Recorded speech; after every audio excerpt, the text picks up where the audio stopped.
Hey you, yes you, see all these wonderful people right here? They are my Patreons. With the support I get from them, I can afford to do my passion as a career and bring you guys weekly videos. Want to join them? For just $1 a month, you can get videos 24 hours before anyone else. And for even higher tiers, you can get Polaroids, letters, and mystery boxes from me to you. And even Fursuit parts, not to mention my eternal thanks. So what are you waiting for? Become a Patreon today via the link in the description. Thanks again, enjoy the video. Hey everyone, and welcome back to this week's video. Today I'm joined by a very special guest, Eno of Skypro Costumes. Hello, Eno. Hello, how are you? So I put out a call post on my social medias asking for your fursuit making disaster stories, and we are going to go through them today and to review them and talk about kind of our own fursuit making disaster stories. So let's get straight on into it. This first one is from Golden Moore, who says, a needle found its way into my carpet and I spun around in my chair and it went into my toe. Scraped the bone and the end broke off. It was at night, so the next day I went to urgent care and they cut my toe open in the wrong place and caused me an extreme amount of pain. Like 3 or 4 days later, I was able to see a specialist and actually get it cut out correctly. It hurt. Yeah, I can imagine having it in there for 3 or 4 days would. I'd be worried about it getting infected. Yeah, I've shuffled. I was dancing around my fur room. I don't know why. And I was shuffling and I shuffled into a pin which went really deep into my heel, and that was absolutely agonizing. So that's a huge mood. Oh my gosh, I have absolutely had that happen before. I've had a needle, actually, one exactly the size I use this for hand stitching, and that went through the bottom of my foot and almost through the straight top, but we just pulled it out with pliers and cleaned it out and it got better. This next one is from Coffee House Canine, who says, I have a tendency to tap the bridge of my nose with my pencil, pen, scissors, whatever, whilst I'm thinking about what I'm going to do next. That's one mistake you only make once with a hot glue gun. Oh dear, I have grabbed the wrong end of my glue gun before because we're sitting backwards, so I tried to grab it and it went into my hand and that was agony. I can't imagine. I hope it didn't have any hot glue on the end of it, that's for certain. Oh my god. Okay, I can't say that I've ever tapped my nose or hands with the hot glue gun. However, unfortunately sometimes my hot glue gun does not like me and likes to just spit hot glue everywhere. So definitely have had those hot glue burns before and they are not fun. This one is from Kimono Okapi, excellent kimono maker. My worst one besides minor sewing and glue injuries was forcing my tiny glue gun to go a bit too hard and the inside filled with hot glue and tore itself apart. Lots of knife injuries, miscut fur, botched prototype feet and paws, etc. Many broken needles flying all over too. Yeah, I've had so many glue guns explode, it's not funny. You kind of get used to it, just kind of like, yeah, okay, my eyebrows are gone, but now it's okay, it's fine. This is just a Tuesday for me.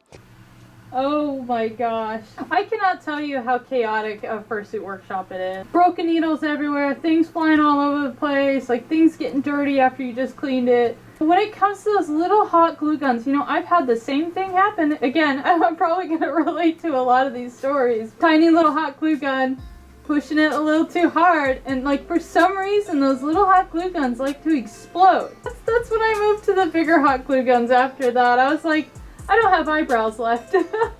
I'm gonna move to a different hot glue gun, and I never had that problem since. This one is from Kenya Hyena on Twitter. A long time ago, I was trying to cast a resin head for the first time. The mold had a huge hole around the nose and I didn't notice. I poured in way too much resin and little did I know, resin was all over the place. It was on my pants and the floor. I made a huge mess. So fun thing about resin is that it gets hot when you cast it. So the reaction is exothermic, so it heats up. It gets very hot, so hot it can burn you. So I really hope you took those pants off, because just strip in your workroom, because that's what you got to do. Because if that resin were to set on you, you'd probably be very badly burnt. Oh yeah, oh my gosh. Resin gets really hot when you first cast it. Like, I would be taking those pants off so fast. Luckily, I've never been in that position before, so I haven't ruined any of my clothes to resin, but plenty of foam casting for sure. Alright, this one is from Poach & Co Artwork on Twitter.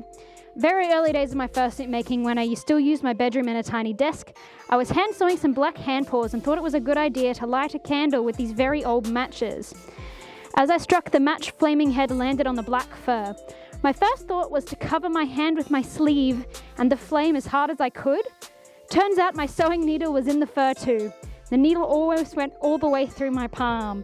I wouldn't even be worried about the needle at that point. I'd be worried about burning my hand off. Fur isn't actually as flammable as you'd think, despite being, wispy, but because it's plastic. So it's not really going to catch on fire unless you leave it there. I did actually catch something on fire once, and that was when my glue gun exploded whilst I was working on a head, and a bit of the foam scraps caught fire and a bit of the head caught fire, but a little snippety snip and that was all gone.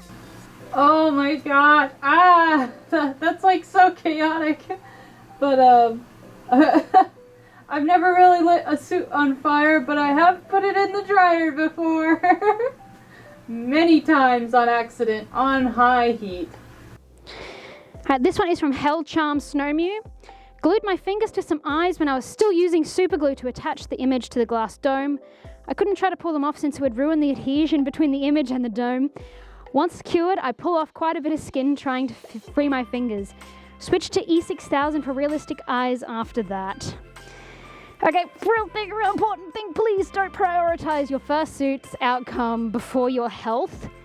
As in, if I saw that and I got my hand glued to it, I'd pull my hand off, cop the loss, remake the eyes, rather than risk ripping several layers of skin off my fingers. I mean, I've ripped skin off my fingers with super glue before. I've I've glued my fingers together, I've glued my hand to my face once. Super glue is just not fun to use, to be honest. This one is from Avadis2000 on Instagram. This one's for the Fursuit Maker stories. So once I spilled Pepsi Max on Max, my Pepsi Max soda-roo. So you managed to spill Pepsi Max on your Pepsi Max soda-roo. I hope it washed out all right. I mean, it should be fine, but that's pretty ironic. And the other one he says was, I was furring the back of my head and forgot to take out one of the pins. So I pulled it off, ended up with a massive scratch that went up my neck and the back of my head. Not the most entertaining, but just my experiences. Honestly, that's pretty bad. I hate, sometimes I'll miss a pin. It happens. Makers are human. We make mistakes, we forget pins.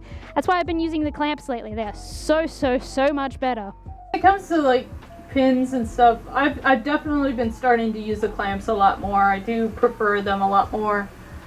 We still use pins here and there, but for that same reason of forgetting a pin and then trying to put a suit on, and then there's a pin in the head, and you're I'm not for that anymore. Hi Sky, I have a story regarding your post about crazy fursuit making stories. One time I was working on the first suit of my Fursona. I was trying to take the fur off the muzzle of the base in order to refurbish it, and refurbish the muzzle to make it look neater. As I was trying to remove the fur, the entire front part of the muzzle came off, resulting in this. And it says, I think I broke it. I think you broke it too. Oh dear. I mean, I've done refurbs before, and ripping fur off is hard, especially when it's a really old base. This base is made in 2014. Taking fur off can be a bit of a challenge. I hope you were able to completely remake the muzzle and make it better than before. Yeah, I guess it's the best you can hope for, is just resculpting the front of that muzzle, and it might even be better. So, I've never had that happen, but oh my gosh, I'm so sorry. So somebody sent me this video right here with the caption, there was one time I went to do some work on a client's feet paws and my sewing machine spontaneously combusted. No, you win on things catching on fire and exploding, because I'd cry if my sewing machine exploded. I've had the worst luck with them lately. I've had to buy 2 new ones in the past 6 months. I wonder what causes sewing machines to just spontaneously combust. I know a few people where their sewing machine caught on fire. I don't know if it's an electrical issue, or maybe it hasn't been oiled in a long time. It's so funny because before I got my industrial sewing machine, I actually worked on a very cheap sewing machine from Walmart. It was a Brother brand, and it was $75, and that lasted me for years. This one's from Snap of Bycats 4 Cats, who says, putting 40 hours into a quarter body section of a white snow leopard. When I cut my finger and bled onto the fur, had to throw it out and start over. Oh, and snaps are literally the worst to sew, because you gotta hand sew all the rosettes, and oh my god. I feel so bad for you, Snap. Oh dear. See, I've bled on my suits. Basically, I've stabbed my finger with a needle and then it's bled onto my white fur, and I've been like, and you got to throw it out and remake it because that's gross. Don't make your fursuits into biohazards, please. Oh, I can't even imagine, like, you know, I already hate hand stitching spots, but I can't even imagine doing all that and then that happening, like, oh goodness.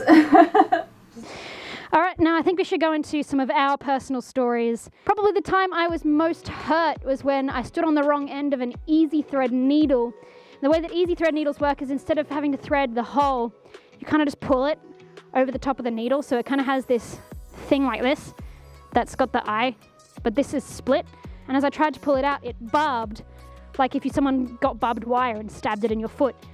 And like, you know, I'm used to stepping on needles all the time. It's kind of just an occupational hazard. So I basically stood on it. I was like, oh, not again. And you know, I got my foot, tried to pull it out, and I'm like, it's not coming out. It's not coming out. And my sister was over for like drinks or whatever at the time, and I'm like, Grace, the needle won't come out. And she's like, what? What are you talking about? It's like tugging on it, it's not coming out. And it was in my pinky toe. And I eventually was like panicking. I was like, what do I do? Do I go to the hospital? Do I need to go to like emergency? Like, how do I get this out? Eventually she was like, do you have any pliers? And I'm like, you're not coming anywhere near me with pliers. And eventually after 20 minutes of tugging, it came out and there was a very satisfying splurt of blood. And that was probably the most horrifying injury I've had, just because of the sheer panic of it not coming out and thinking maybe it went into the bone. So, you know, what was the time that you were the most hurt whilst fursuit making?